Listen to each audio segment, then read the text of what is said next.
Sesungguhnya yang menentukan baik buruknya amal seorang hamba adalah ujungnya.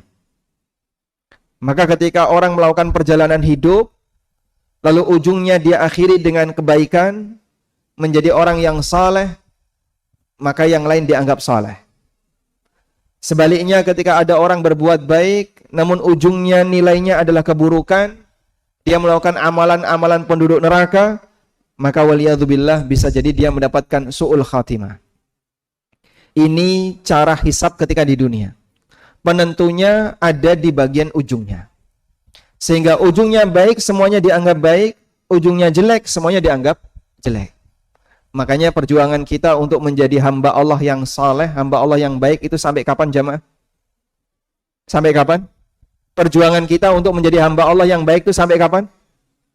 Sampai umur 60 atau sampai umur 70? Sampai mati. Hidup kita tidak lama. Hanya tumpukan hari-hari, tumpukan jam-jam, tumpukan menit-menit dan detik-detik. Sebagaimana kata penyair, luqatu qalbil mar'i qailatun lahu innal hayata daqa'iqun wa thawani. Seandainya jantung kita dapat berkata, dia akan berteriak bahwa kehidupan hanyalah tumpukan menit-menit dan detik-detik. Ya, kita hidup tidak lama. Kita hidup hanya berganti dari menunggu waktu salat dan menunggu disolatkan. Kita hanya hidup berganti dari masalah kepada masalah yang baru. Kita hidup hanya dari perpindahan aktivitas yang satu kepada aktivitas yang lainnya. Hakikatnya, hidup hanyalah untuk menunggu waktu salat dan menunggu kapan kita disolatkan. Kalau sekarang kita salat di belakang imam, besok kita disolatkan di depan imam. Kalau sekarang kita berdiri di atas tanah, besok kita berada di bawah tanah. Kalau sekarang kita mendoakan yang mati, besok kita tidak bisa lagi mendoakan yang hidup. Besok kita hanya mengharapkan doa-doa orang yang hidup. Kalau sekarang kita beramal tanpa ada hisabnya, besok kita hanya dihisab tanpa bisa beramal lagi. Ingat, dunia ini tidak punya masa depan. Jadi kalau orang-orang berbicara, engkau harus memikirkan masa depanmu, dunia ini tidak punya masa depan. Kenapa? Antum bakal mati. Masa depan apa? Antum bangun rumah ditinggal. Terus masa depan apa yang dipikirkan? Kalau bicara dunia, nggak ada masa depan. Kalau bicara masa depan setelah kematian, antum kalau mau tahu masa depan, antum datang ke kuburan, itu masa depan. Ada ungkapan yang mengatakan, ya engkau mau punya gelar apapun, terakhir gelarmu almarhum. Iya kalau almarhum. Kalau almal'un, maka persiapkan anak-anak kita dan diri kita untuk masa depan yang sebenarnya. Ketika Aisyah berkata kepada Nabi SAW, atau dikatakan kepada Nabi SAW, inna fulanah matat wastarahat. Wahai Rasulullah, sungguhnya ada seorang wanita telah meninggal dunia dan dia telah beristirahat. Faqadiban Nabi SAW, maka Nabi pun marah dan Nabi SAW berkata, innama yastarihu man ghufira lahu. Yang istirahat di alam barzah adalah yang diampuni oleh Allah Subhanahu wa taala. Adapun yang tidak diampuni, maka dia tidak istirahat di alam barzah, terlebih lagi di hari akhirat kelak. Karenanya doa yang paling bermanfaat adalah istighfar kepada Allah Subhanahu wa taala. Akan datang satu waktu Anda dibungkus kain kafan tidak bisa kembali lagi.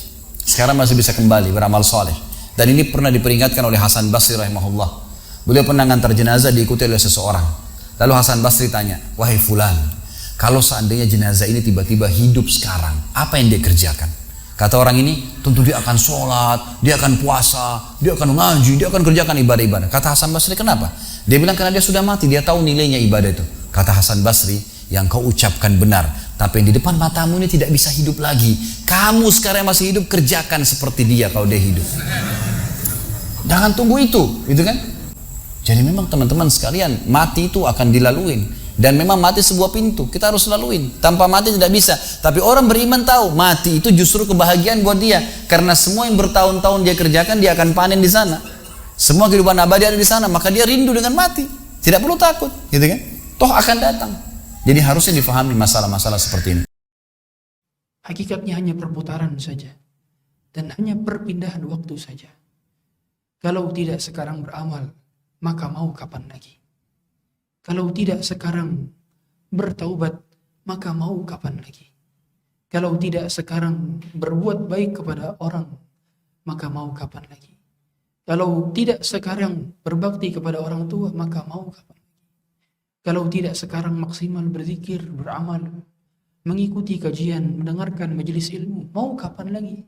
Sedangkan waktu kita terbatas, uang kita terbatas, kesempatan kita terbatas, kemampuan kita terbatas, energi kita terbatas, kesempatan kita terbatas, bahkan kajian saja kita tidak setiap hari. Kajian hanya pekanan. Dan kesempatan saya bertemu dengan Anda pun tidak lama. Kesempatan Anda bertemu dengan saya pun tidak lama. Kesempatan Anda bertemu anak-anak Anda tidak lama. Anda saja tidak bersama anak Anda 24 jam. Anda tidak bersama suami Anda 24 jam. Anda tidak bersama istri Anda 24 jam. Kita semua nantinya akan berpisah dengan orang-orang yang kita cinta. Kalau jatah rezeki kita sudah habis, ya pasti mati. Dan maha adilnya Allah Ta'ala, Allah nggak akan mencabut nyawa seseorang sampai jatah rezekinya habis. Jadi Allah menciptakan makhluk ini, Allah berikan rezeki semuanya. Allah Khalid, Allah Raziq. Allah yang mencipta, Allah berikan rezeki. Ketika jatah rezekinya habis, datang kematian itu. Dan kematian datang, apakah dalam kondisi dia sehat atau sakit atau kondisi apa aja, pasti kematian akan datang. Makanya seorang mukmin dia wajib meyakini ini. Kalau sudah yakin bahwa kematian itu pasti, maka kita harus banyak melakukan amal-amal soleh. Itu harus kita ingat. Banyak bertaubat kepada Allah. Makanya Nabi SAW bersabda dalam hadis yang sahih, Nabi bersabda, "Aktsiru dzikra hadhimil ladzat al-maut." Perbanyaklah mengingat pemotong kelezatan, yaitu mati. Perbanyak mengingat pemotong kelezatan, yaitu mati. Hadis ini sahih, diriwayatkan oleh Imam Ahmad, Tirmidzi dan Ibnu Majah dari sahabat Abu Hurairah radhiyallahu an. Di antara manfaat mengingat kematian, orang itu akan berusaha untuk menjauhkan perbuatan dosa dan maksiat. Kemudian yang kedua, dia akan selalu bertaubat kepada Allah Ta'ala. Yang ketiga, dia akan mempersiapkan bekal dengan melakukan amal-amal soleh sebanyak-banyaknya. Dia akan berlomba-lomba untuk berbuat kebajikan.